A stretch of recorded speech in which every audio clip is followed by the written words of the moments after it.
Hello and welcome to another ISACA Podcast. My name is Chris McGowan. I'm the Principal Information Security Professional Practice Lead here at ISACA.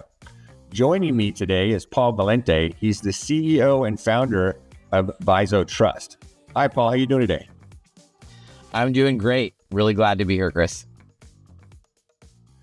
I know that you did a white paper through ISACA. I believe the name, it was a State of Third-Party Risk Management 2024 and AI's Impact and Future Trends. So before we jump into that and third-party risk management, I was hoping you could tell the audience a little bit about yourself and your company. Yeah, I'd be delighted to. So prior to founding VISO Trust, like many of the folks in the audience, I was a career security professional. Prior to that, a technologist. I spent decades in security, and I was the CISO at several organizations, so including Restoration Hardware, Lending Club, ASAP. I spent decades on both sides of third-party cyber risk management, and as an expert in the space, I've helped over 250 of the Fortune 1000 improve their TPRM programs. We established VISO Trust in 2020, really after repeated painful experiences managing TPRM programs at very fast-growing and highly regulated organizations. So, that's a little bit about me. Thanks for asking. Well, thank you. I look forward to podcasts like this because I take something from every single one that I'm involved in, because I spent a majority of my career decades in the military, actually. So I didn't have a lot of experience with third parties. So I'm really excited for this podcast because I love to take information from every single one that I'm involved in. So thanks for joining us. All right. So we can, I'm sorry. Where are you from? So I'm actually, so I was born and raised on the West Coast in the San Francisco Bay Area. And I've lived a few other places. I lived overseas for a while. But I've been back in the SF Bay Area since 2009. Yeah. Oh, West Coast. How about you? I'm originally from Portland, Oregon, but many, many years ago. Place. Yes. We're actually taking vacation to San Diego this year. We'll see how that goes. Ooh, okay, so we'll jump right into third-party risk management. So I went through your paper and it was a great read. So I was curious to ask, when it comes to third-party risk management, usually there's like questionnaires involved in different methods, the traditional way, right? So absolutely. Why do you think that's kind of obsolete or should be absolute? Move on to something better. Yeah, that's a great question. I think I think there's a few different ways to look at that. I've been working on third-party risk, specifically for many, many years. We established VISO Trust in 2020. We've been solving third-party risk with AI for a long time. There's been incredible developments in the last 24 months, which I think we'll get into a little bit later. But prior to turning to AI and prior to turning to evidence and artifacts, my teams struggled with third-party cyber risk management, and we really tried everything out there. And bringing up questionnaires is really poignant because we've been using questionnaires in third-party cyber risk management for 20 plus years, right? And the fact is that they are slow, labor-intensive, and inaccurate. Today, many companies won't even answer them. Now, we'll have some folks listening that they're at enormous companies where vendors exist, perhaps just for that one company. Now, that's the exception, not the rule. Those folks, you can make them answer your 600 questions or your 3,000 questions or whatnot. But for the vast majority of companies out there, they're seeing response rates decline significantly to questionnaires. So companies, as much as 75% of companies either refuse to fill them out or it takes so long that it undermines the assessment process, right? You can only get results back after folks have already, made the decision. Business makers have made the decision about what third parties to go forward with. Now, there's also a really significant accuracy issue with regard to questionnaires. Questionnaire responses are typically filled out by SEs or folks involved in the sales process, and they can be highly biased towards positive results. What that means for your TPRM program is a false sense of security, right? So those are some of the problems with questionnaires today.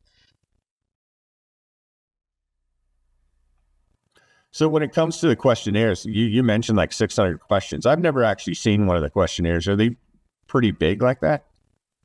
So there's a significant variety out there. The average historically has been about 300 questions.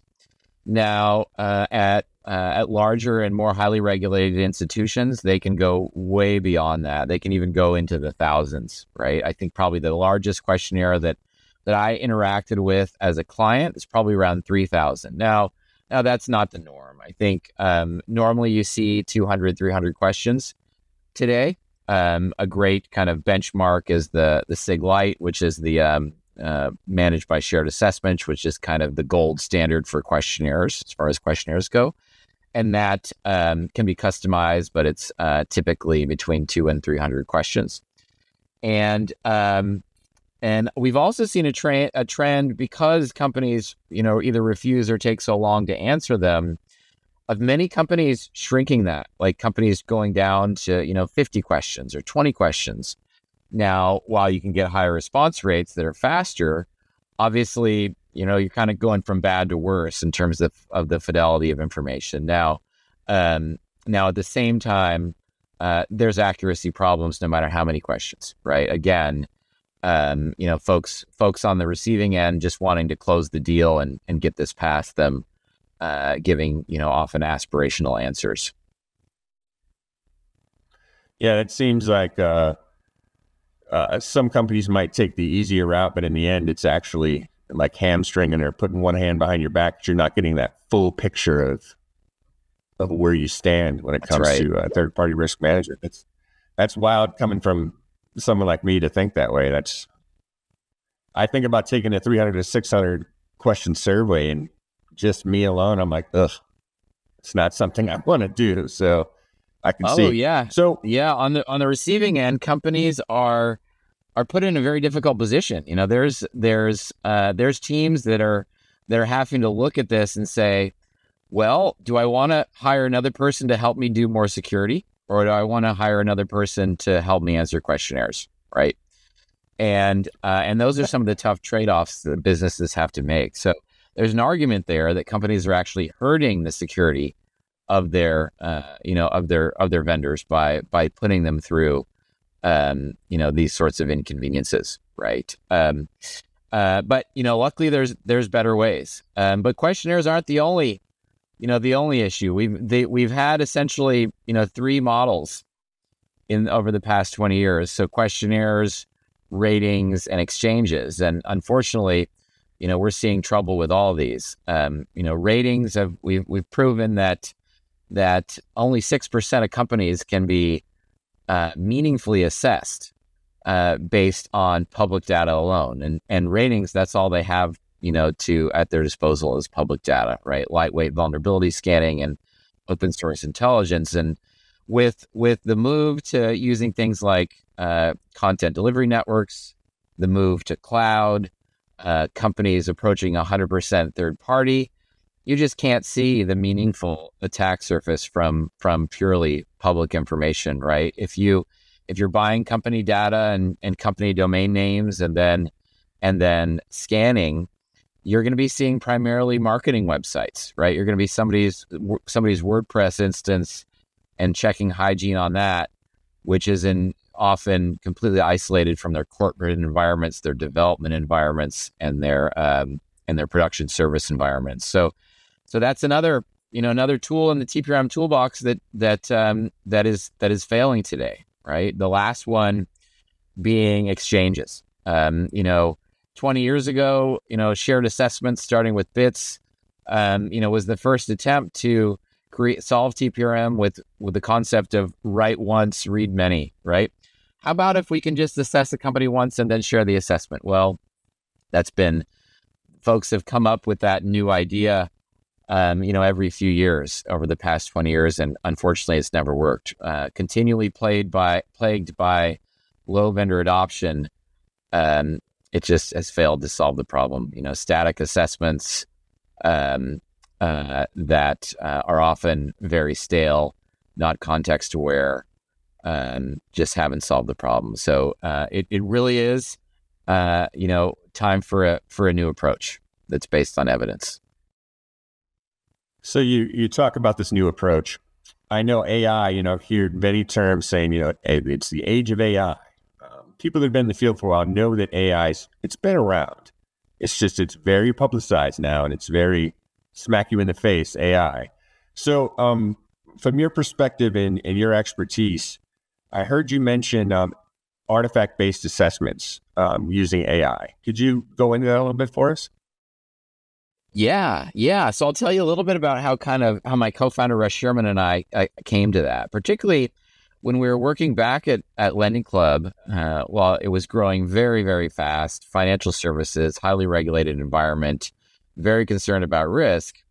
We tried, all those different approaches that I detailed, and we really came up short. We were causing business delays, slowing down the company, while essentially coming up with poor quality data that was indefensible and didn't make sense, was often inaccurate. And we turned to instead collecting from third parties artifacts of their security program that already exist. We set aside questionnaires, we got rid of ratings and exchanges. We just said, here, let's find out what information you guys have. Let's collect it. We're going to examine it. We found that looking at, there's hundreds of different types of artifacts, right? Across different companies, they have different ones, but there's some really common ones that everybody knows about. Things like third-party audit reports, ISO 27001, statements of applicability, PCI reports, SOC reports, etc. There's a myriad of those. High trust reports. There's also things like redacted pen tests or security policies and standards, security white papers and overviews. We found if we collected these, we could examine them in detail, understand the frameworks involved, understand the controls and control frameworks that were referenced, examine control descriptions, and we can get very, very high signal on the level of maturity, awareness, and investment in security made by these organizations. If you think about it, every security program has artifacts. You make your first security hire, well, now you've got a security job description, right? And it just goes on from there, right? If you've invested meaningfully in your program, you're having third parties come in and test, doing technical tests with pen testing, doing application security tests. You're having auditors come in and test your various controls, right? These all produce artifacts. Now, there's a problem though. That process doesn't scale, right? You can't do that for, 400, 1,000, 10,000. Tens of thousands of third parties, which is what companies are doing business with today. And so as early as 2017, we envisioned using AI-based approaches to do this instantly and accurately. And we started researching and patented this back in 2017. We made some critical breakthroughs and went live with the platform in 2020, and we've been solving this problem with AI since 2020. So that's basically what artifact assessment is. It's essentially collecting artifacts of the security program and using machine learning to extract relevant information and produce a risk assessment. We call that artifact intelligence. So that's quite a change from your questionnaires, huh? It is. And it's, what's really the change that really kind of gets me going and gets me excited is what it's like for customers. This, as a TPRM practitioner, I found that it's just a very, very painful process. If you talk to software buyers, technology buyers, folks in operations, CIOs, CTOs, honestly, they hate TPRM. They all hate it. They see it as red tape. It slows down innovation, right? Now, if you're running the TPRM program and introducing those bottlenecks, I've had teams that were branded the Department of No, accused of killing innovation, right? That's a very, very difficult place to be in. Executives need to push their initiatives forward. They're often linked with third parties, either products or services. And this process, frankly, gets between them and their deliverables, right? And it's typically so haphazard at organizations that it's very, very frustrating for everybody involved. And hearing that solving the data quality problems, taking this process down from 60 to 90 days to 5 to 7 days, taking this for a TPRM professional or a security engineer, taking this from 10 to 40 hours down to a 5-minute activity. Companies like the folks at in the self-driving car division of General Motors have seen this transform their security teams from the Department of No, the Department of Slow, to really a model for innovation and automation at the organization. So that, I wish in my TPRM days, I got to experience that firsthand, but I'm super excited and charged up by how it's changed the lives of our customers. So yeah, you mentioned leadership. So are there any key steps that security leadership can do to help move this along, help it be more of adapt more comprehensively? Yeah, that's really a great topic that you brought up there, Chris. It's critical to have, for any TPRM program to be successful, buy-in from leadership is really, really critical. And what's so challenging there is that historically it can be so contentious. TPRM is often well established, not highly regarded, as I mentioned, but well established amongst certain industry verticals, companies that are highly regulated, things like healthcare, financial services. Folks at those organizations know it's the given. It's kind of a necessary evil, right? Still painful, still slow, but you find it at modern technology companies that it can have even much more friction, right? It's not necessarily a given for business stakeholders to understand the need, and it makes it that much more critical that the partnership be honored, right? As a best practice, it's important to get executive buy-in. You have to have an executive sponsor. That's going to be typically the CISO or maybe the chief risk officer. You need to build a program that is going to be able to accelerate your ability to pick better and more secure technologies, right? Companies are bringing in new technologies and services to innovate, eventually to stay competitive and to beat out the competition, right?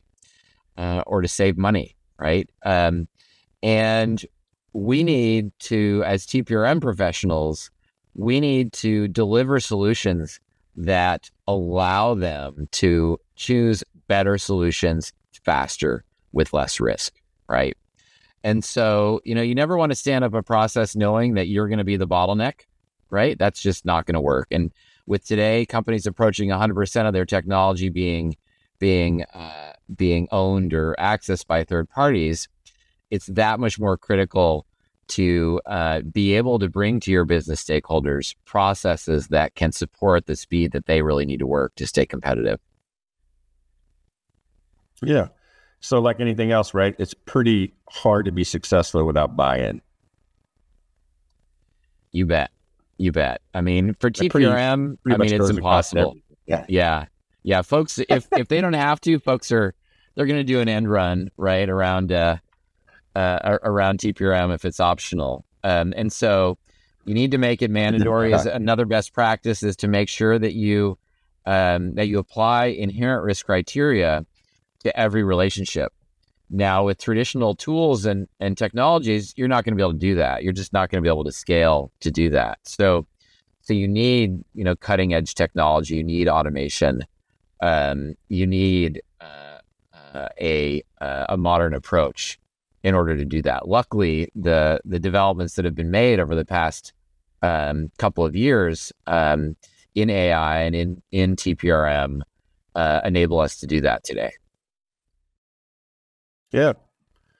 So I guess the burning question I have for you is like more personal. How does VISO Trust? How do you all folks at VISO Trust use AI with your customers to build an effective TPRM program?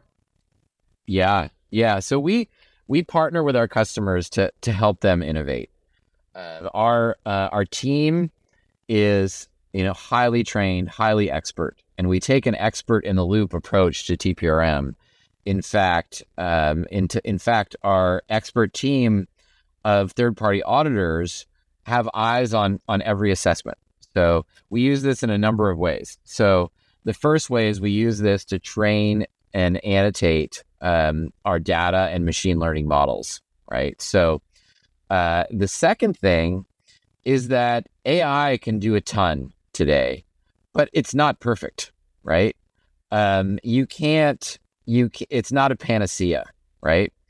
And we need to provide accurate data that you can stand behind. And so we have an expert in the loop to make sure that everything that we produce is 100% accurate, right? Zero false positives. As security professionals, we all know, what it's like to maybe implement SIM technologies or source technologies touting AI capabilities, only to be greeted with, thousands of alerts at 50% confidence, right? And that's not the approach that we took at VISO Trust. Anybody can throw together, throw data into ChatGPT and pull something out. Getting information that is accurate, that you can stand behind, is critical to success in TPRM. Anybody who's spent a lot of time in TPRM knows that scenario where you got the questionnaire back, it had some findings in it, they were significant.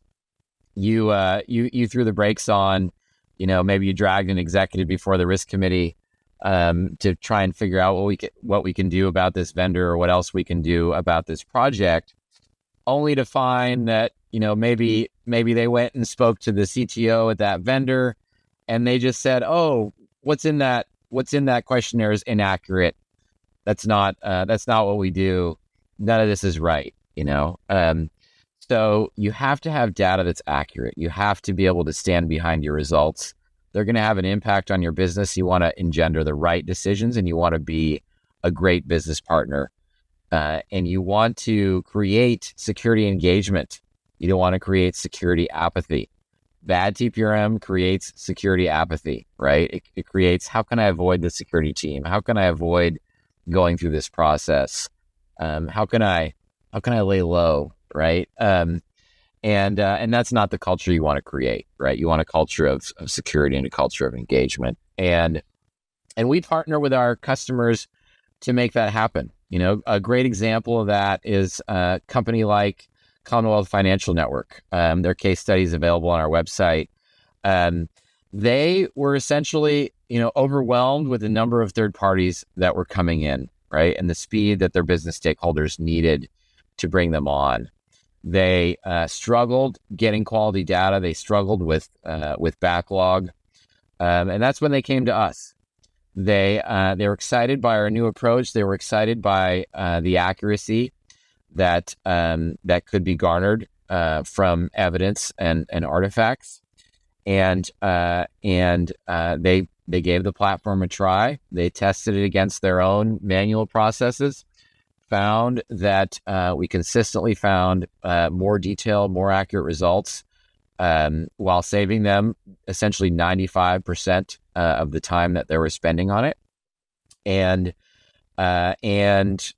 within a couple months of working with us, we had completely eliminated their vendor backlog. Excuse me, and positioned them as a model within the organization. So today, they report that they're able to make better business decisions consistently and make decisions that they see are actually reducing their aggregate risk from third parties across their organization. So it's really that partnership and that success at our customers that is our focus. And so for us, we're focused on partnering with organizations, helping them accelerate, helping them innovate while reducing risk.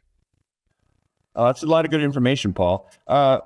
You brought up, and we talked about AI quite a bit. Are there any other emerging trends or challenges, for that matter, when it comes to companies implementing this TPRM? Yeah.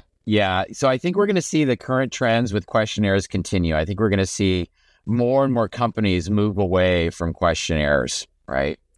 I think we're also going to see companies moving away from ratings, right? That really just the shortcomings operationally with questionnaires and accuracy-wise with both we're going to end up seeing those fall by the wayside, right? Now with AI, there's a number of different changes that are happening right now. We've been on the cusp of a digital transformation of everything moving to cloud, everything moving to SaaS. And now we're going to see that same thing happening, but with things, folks adopting more and more AI-based solutions, right? Now with that, AI trust comes to the forefront. And that again brings up TPRM, right? Fortifying your TPRM program so that you can discern which companies have good approaches to AI trust, right? And making sure that your vendor investments really make sense from that standpoint. So that's something that we're seeing happening right now, with our platform. The AI Trust module that we have is central to the programs at this point of our customers, which is something new, right? This was not the case 8 months ago, right? So this is changing rapidly. We also believe that underlying that is again another huge acceleration in adoption of third parties, which means that scaling third-party risk programs is that much more of an issue. As you know, companies are tight on budget in the current economic and geopolitical environment, and so they're not rushing out to hire more TPRM analysts, right? With those constraints, that means they need to do more with less, and at the same time, with what's happening, with SEC regulations, various healthcare regulations, and financial services regulations, as well as the other cybersecurity related mandates like that come from executive orders and whatnot, we see more and more pressure on having meaningful TPRM, right? There's more third-party breaches published every day, and folks need to be able to respond to those effectively.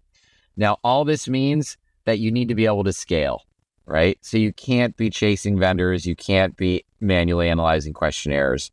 And this is really where that 95% efficiency and taking things down from hours to minutes or hours to seconds, really, on our platform comes in. So, thanks for that. I think it's a great question, and you can hold me to it, right? If this isn't what things are like a year from now, then there's something on me. I'll take you to dinner or whatever it takes here. That sounds good. Paul, before we go, is there anything else you'd like to share with our audience today?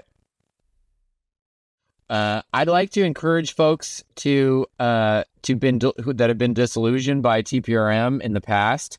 I speak to thousands of CISOs about TPRM, and there are many that are frustrated with TPRM and want to do the minimum with it because they don't think it's a solvable problem. And while third parties will always pose a risk to us, with the breakthroughs that have happened in the last 18 months, I'm here to tell you that you can mitigate risk significantly from third parties with more effective TPRM. So I'm looking forward to speaking with you about how we can help you. Reach out, and I'd love the chance to discuss your program. Okay, Paul, thank you, and thank your company, VISO Trust. My last parting words before we go is I always say, continue to learn, continue to share information, and that's how we do what we do. If you're interested in more information on VISO Trust or third-party risk management, you can click on the link below. But from what I see, it seems like VISO Trust is at the tip of the spear. So if I were you, I wouldn't hesitate to click on the link and learn more. From ISACA, this is Chris McGowan signing off.